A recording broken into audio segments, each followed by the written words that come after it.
Hello everyone, welcome to episode 16 of What's Up Biscotte Yarns with Julie.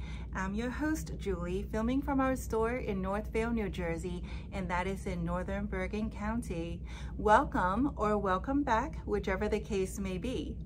I am going to share 4 different patterns with you today that includes a sweater, a shawl, a sock, and a mitten. Those are the 4 patterns, but before I get into those patterns, I have a quick favor to ask. Take a quick second and click on that subscribe button if you haven't done so already. And also, if you look up top on your screen, you'll see a little bell. Also click on that bell so that you'll be notified whenever we have new content for you. And that's not just from me, the English blog, but also the French blog that my partner and boss, Louise, records from Canada. So you won't be missing any of our videos. All right, so the first pattern we will talk about, let's do a sock pattern because lately I haven't been doing that first. So let's switch things around. First up, the sock pattern is designed by our very own Louise Robert. It is called the Vogue Sock. And here it is. It is long, it is gorgeous. This makes for a great, what do you call it? The boot sock, because it's long enough. If you look at the mannequin here, here's the knee. So like if you wear a boot up to here, I think they typically come up to just above the calf, right? Like the long ones. Then the cuff part will peekaboo out. So anyway, here is the sock. A little history behind this. It is called the Vogue Sock, as in Vogue magazine, as in Vogue Knitting Live, because she debuted this pattern at Vogue Knitting Live circa 2014. So this pattern is almost a decade old, almost 10 years old. The construction of this sock is from the toe up. You would do cast on, what do you call that? The Turkish cast on. Drew a blank there for a second. The Turkish cast on, and then you would do the increases to get to this part, like the widest part, and then you will continue working it up like the traditional way. But let me see if I can hold it closer for you to see. Look at the toe part. So you see like the beginning of the pattern of the V, it actually starts kind of close to the toe. So while you're doing the increases, you will already be starting to do the pattern. So you would do that once you get to wide enough stitches, you will continue on with the foot, and then you will stop about 2 inches from the length of your foot, and then you will start doing the heel, which is short row for this guy. And by the way, I mean, needless to say, the bottom of the foot is just plain stockinette, and the pattern is, you know, in the front, typical. And then when you're done with the heel, then you'll continue on with the leg. So let me bring it closer so you can see the pattern here. It's very nice and subtle, and then here in the back is a little bit different, and then you will continue on going up the leg, and you'll see that this is a little bit wider than here. It's not just with the stretch of the fabric, but also this part here. Louise had worked in an extra chart to accommodate for you know, the bulkiness of your calf, so that it will fit better without tucking in on your fabric and also ruining the design here. So everything is like really smooth, right? Oh, and then you top off with the ribbing for the cuff. And this is only for one size, for standard women's size. And what else do I have to say about it? There was one more thing. Oh, the pattern, the heel part, the short rows, it is written out row by row, but the pattern here is charted. The pattern for this for this and for this part, they're all charted. It's not written out. So if you are not familiar with reading chart, maybe this will be a good chance for you to dabble into it, because I don't think it's like that complicated. Especially the stitches required for making this sock is pretty basic. It's pretty simple. I can tell you what they are, so you know. A knit, a purl, a slip one purlwise, make one, slip stitch, SSK, and knit two together. Purl two together, knit two together. So like all those are, you know, pretty basic. I mean, obviously not for like a beginner, but I would say like if you are an adventurous beginner who has done these stitches before, then, you know, why not try your hand at making something solely based on a chart. So the yarn used to make this sock, the Vogue Sock, is from Patrick Knit's collection, the Biscotte, and this is in the colorway Chili Pepper. The fiber composition of this yarn is 85% superwash merino and 15% of nylon. You will need 2 skeins of these in order to make up the pair of the very long and very cool, very autumnal looking Vogue socks. Like I said earlier, this pattern is only written for one size, standard women's, and the gauge and such is 8.5 stitches per inch if you are using US 1.5 or 2.5 millimeter knitting needles. I think that's all I have to say about this pattern. Moving on to the next one. Next up, we have Fingerless Mittens pattern. It is called the Octothorpe by Miriam Garçon. Here it is. Obviously, it uses 2 different colors, but notice the lighter color, the contrasting color, you only need very little bit of it. So if you have, surely you have a lot of leftover yarns from previous projects, then this is a really good pattern for you to use up those scrappy yarns that you may have. Speaking of yarn, let's talk about the yarn first. So this mitten was knitted with our DK Pure yarn, and here are the 2 colors. DK Pure comprises of 90% superwash merino and 10% of silk. And these 2 yummy colors, this one is called Enchanted, and the lighter cousin is Aquamarine. So that's the yarn, and the gauge for knitting this pair of mitten, or this single mitten that I'm holding, is 5.5 stitches per inch using US 3 or 2.5 millimeter knitting needles. Now the pattern. Like most fingerless mittens, it is constructed from the cuff up, from the wrist part up to the base of your fingers, and it is knitted in the round. Notice how the edge is, or the cuff is garter stitch. So if you were knitting flat, you would, you know, knit every row, but when you knit every round, you're gonna get the stockinette, the smooth fabric. So in order to get the bumpy garter stitch bumpy effect, while knitting in the round, you're gonna have to do 1 round of knit and the next round purl, so on and so forth.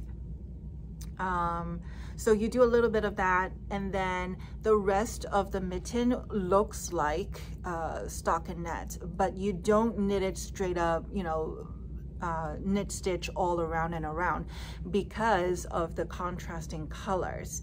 So the way she added the color is kind of neat. You start with the main color, obviously, and then you continue on with only the main color. But here, whenever you see the lighter contrasting color, you would actually do a purl stitch. So for here, I'm kind of making numbers up. So say like the dark part, the main color, so you do knit 2 and then you purl, but still with the main color, and then you knit like X number here, and then here's the light part, you would do a purl, and then you will knit the rest, and then whatever this is. Okay, and then you will do a little bit of that before you get to this horizontal line here with the light color, and then you will introduce the contrasting color, the light color. Once the mitten is completed, you will then go back with your crochet hook and the contrasting color and kind of weave your way up the channels that were created by the purl stitches. So remember how this mitten was mostly constructed with knit, but then occasionally you had to do a thing of purl. So those purl stitches created the channels, and that's your easy marker to follow along with the contrasting color and weave your way up. And obviously you will do the same thing for the flip side wherever there is a purl channel, if you will. So the construction, you know, you do this part and then you get to the thumb, but you know, like your hand, like this part is bigger, right? So you're gonna have to do increases, the gusset increases. And then once all that is done, you put those thumb stitches onto waste yarn, and then you continue knitting it around for the top part of the mitten, and then you end it with the garter cuff edge thing. And then when this part is done, the main part is done, you go back to those thumb stitches that are on waste yarn, you put them back onto double pointed needles, and then you will knit in the round, and you're gonna continue with the pattern. It's gonna travel up from the hand to the thumb, and it ends at the thumb edge, or the thumb cuff, the garter edge thing. And here it is. Let me model it for you. This is a right hand one, I think. It has to be. So the palm side look like this, and the back of my hand look like this. And I like the length of this. It's quite long, but not getting in the way of anything. So for my hand size, the edge comes right underneath my pinky, and the length of this, where the wrist is, it covers all my bangles and bracelets and stuff. And it doesn't really look bulky. You can't really tell, can you, that I'm wearing bracelets underneath? Maybe a little bit, but not too bad. And it's not uncomfortable either. So here is that. Again, this is called the Octothorpe mitten, fingerless mittens, and that was designed by Miss Miriam Garcon. It is so wonderful to be able to make your own clothing, because you can make it to however you want it to fit on yourself. I'm bringing this up because the sweater that is on the mannequin here, it was designed by Andrea Yetman, and she was inspired to design this because the flax sweater designed by Tin Can Knits, they're a pretty popular hand knitting designer on the internet. Anyway, she was inspired by their very popular raglan sweater, the flax, but it didn't have all the components that she was looking for in her favorite sweater. Andrea prefers a sweater with a wider neck, with a roomier bodice, and with a more tailored sleeve. So that sweater, the flax, while it is really clean design, it's really nice and classic, it didn't have all those components for what Andrea wanted. So she took matter into her own hand, and we get to reap her creativity. So here is that sweater, and the construction of it is from the top down and knitted in the round whenever it is possible. And then the sleeves are picked up and worked down, you know, pretty basic, if you will. There's nothing like a clean, classic sweater that you can wear literally for decades. So here is a closer look of the sweater. You will see that this is actually a reverse stockinette fabric. So after you have knitted the hem, you would, or the neckline rather, like when you're ready to work the body, how about that?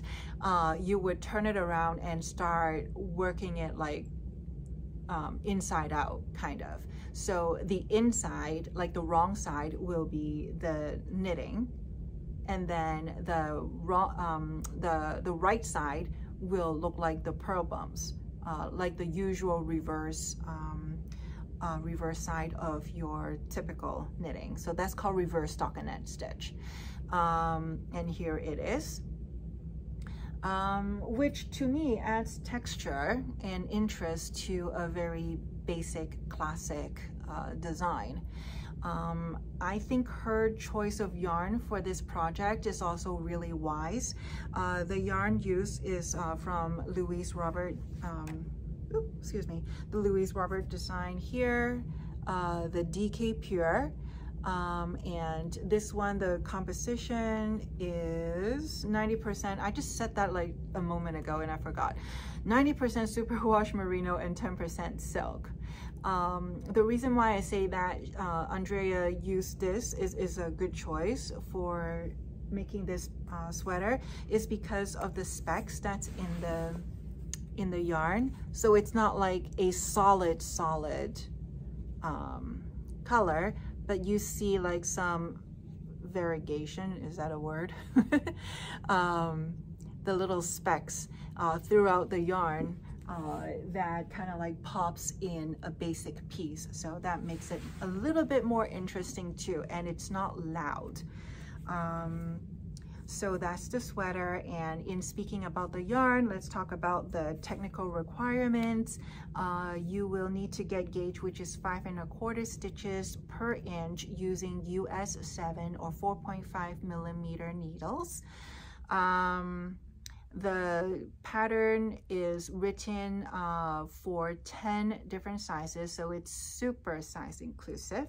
The smallest size will have a circumference of 36 inches and the largest one having the circumference of 57 inches.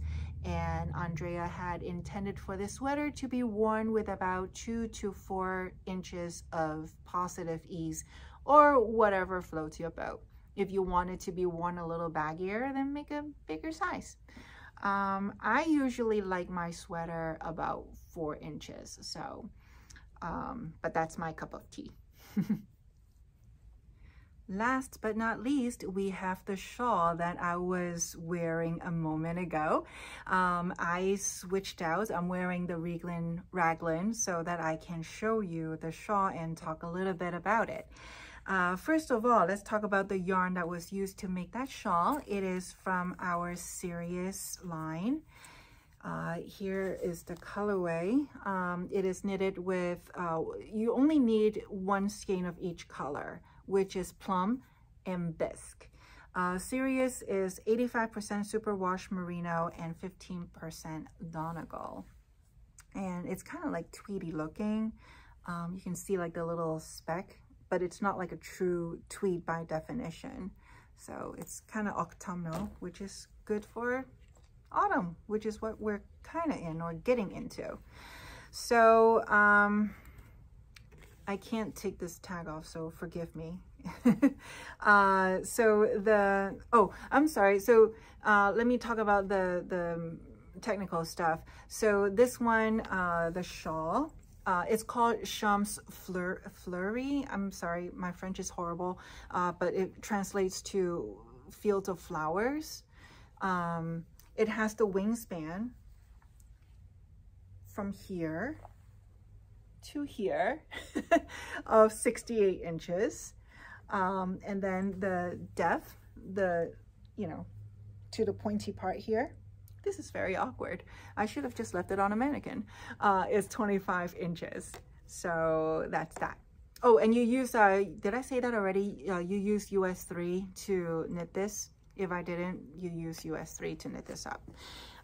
Okay, so you start with the darker color? No, you start with a lighter color.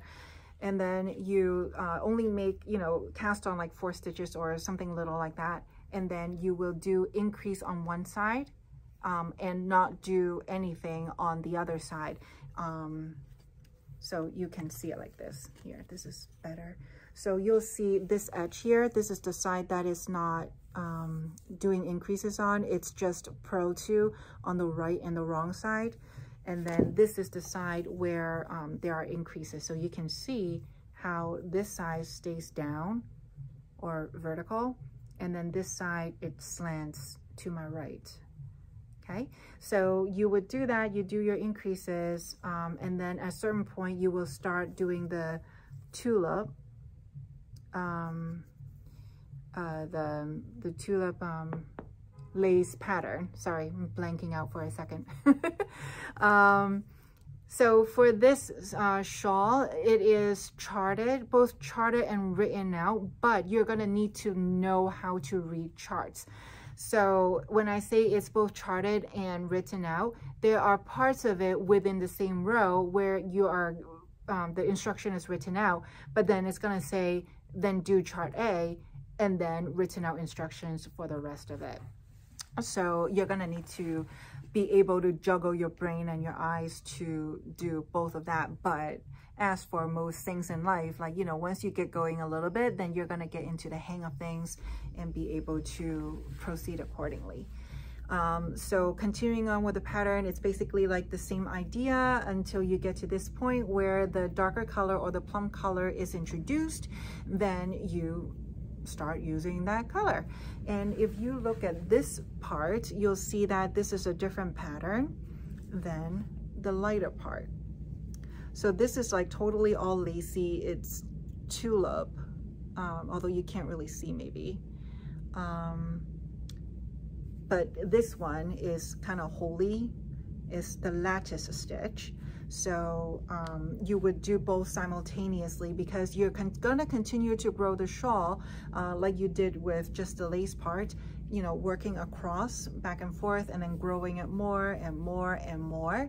So how do you add this on? Like, it kind of looks like you do all the light color and then you do the dark color and then you sew it on. I mean, I suppose you could, but who likes to sew? So you can, when you can just marry the two together as you are making it, is what I meant. So here is what it looks like close up on the right side, and here is what it looks like, excuse me, this is the right side and this is the wrong side. Yes, because I saw like the stockinette stitch and I just assumed it was the right side, but it's actually not. The design for the background is actually stockinette for this one. So you can see the stitches pop out a little bit better. Anyway, so you are using, you're increasing the width of the shawl at, you know, as you go row by row, and you are knitting two different patterns at the same time, one lace tulip thing and then the other, the lattice, and you're using two different colors on the same row at the same time. Kind of. Well, you use one color first and then you use the other color. But just remember, for any color work you're doing, whether it's Fair Isle or Intarsia or whatever, when you're switching the color, just make sure that the new color is underneath, it's twisted underneath the old one. So if you were coming from the light color and then you're getting to the point where you have to use the dark one, then just make sure that it's twisted so that the dark color is under the lighter one, so that it will be nice and neat and tight on the seam. Yeah, and that's it. So you have seen me wear this before, so I don't need to put it on again to give you an idea as to how it wears. It is a really good size. It's not too big. That is going to be like, you know, like carrying a blanket around, but it's not too small so that I can't wrap it around myself. So it is a good size. So that's that. That was our fourth and final pattern for this week. So we are at the conclusion. Like I said earlier, that little favor I ask you, if you haven't gotten around to it, please go ahead and subscribe and click the bell and give it a thumbs up, this video, if you have enjoyed today's content. You're very welcome to leave us a comment in the space provided below, because I would love to hear from you. Anything that you want us to talk about in future episodes, please make your suggestions and we will definitely consider it for future episodes. And if you happen to be working with any of our yarns or going to cast on our patterns, hashtag us if you're going to put it up on your Fleuri. I mean Instagram, just kidding. Hashtag Biscotte Yarns. And until next time, friends, happy crafting.